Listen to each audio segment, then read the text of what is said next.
మా ఫ్రెండ్ ఒకడు అడిగాడు. "నీకు మణిరత్నం గారంటే ఎందుకు అంత ఇష్టం" అని.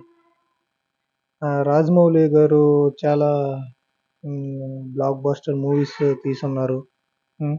'త్రివిక్రమ్' గారు ఫ్యామిలీ స్టోరీస్ సినిమాస్ చాలా బాగా తీస్తారు. 'పూరి జగన్నాథ్' గారు చాలా హిట్ సినిమాలు మాస్ రేంజ్‌లో తీస్తారు.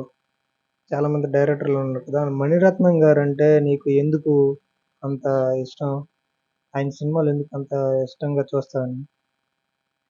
'మణిరత్నం' గారి ఫిల్మ్ మేకింగ్ ఎలా ఉంటుందంటే ఆహ్, పువ్వుల మాల, పువ్వుల మాల ఉంటది కదా! ఒక పువ్వుని ఇంకో పువ్వుని గుచ్చి మాలలాగా చేస్తారు. అలా ఆయన మూవీస్‌లో సీన్‌కి లింకప్ చేసి చాలా చాలా క్లారిటీగా ఆ స్క్రీన్ ప్లేతో ఫస్ట్ నుంచి లాస్ట్ వరకు వేరే లెవెల్‌లో చూపిస్తారు. చాలా చాలా బాగుంటది. ఆహ్, దానికి చిన్న ఎగ్జాంపుల్ ఎలా చెప్తాను. హ్మ్. 'యువ' మూవీ చూడకపోతే ఒకసారి చూడండి. స్టార్టింగ్ ఓపెనింగ్ సీన్‌లో ఆ విలన్ని, ఆ హీరోని కాపాడిన సిద్ధార్థ్‌ని. హ్మ్. సూర్యని సిద్ధార్థ్ అక్కడ కాపాడుతారు. విలన్ గన్‌తో కాల్చేటప్పుడు. ఓపెనింగ్ సీన్‌లోనే ఈ ముగ్గురిని చూపిస్తారు. 3 షాట్‌లతో వేరే లెవెల్‌లో ఉంటది. అక్కడ ఆ సీన్ ఎలా చూపిస్తారంటే సిద్ధార్థ్‌ని ఆ విలన్ ఎందుకు కాల్చాడు? ఆ సిద్ధార్థ్ కాపాడిన తర్వాత ఆ స్టోరీలోకి ఆహ్, అడుగుతారనమాట. ఎందుకు కాల్చారు ఇలా అని. అలాగా స్టోరీ ఎక్కన ఎళ్ళద్ది. హ్మ్.